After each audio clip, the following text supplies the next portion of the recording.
आणि आता पुढची बातमी नागपूर पदवीधर मतदारसंघात खऱ्या अर्थानं महाविकास आघाडी आणि भाजपमध्ये लढत दिसते। इथे भाजपकडनं संदीप जोशी तर महाविकास आघाडीकडनं अभिजित वंजारी रिंगणामध्ये या दोन्ही उमेदवारांनी मतदानाचा हक्क बजावलाय।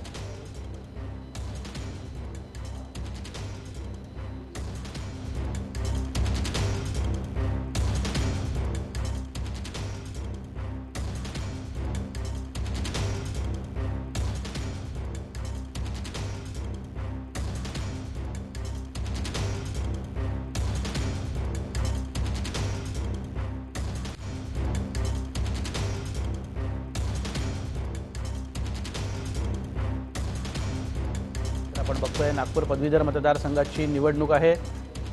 संदीप जोशी आणि अभिजित वंजारी यांनी देखील मतदानाचा हक्क बजावलाय।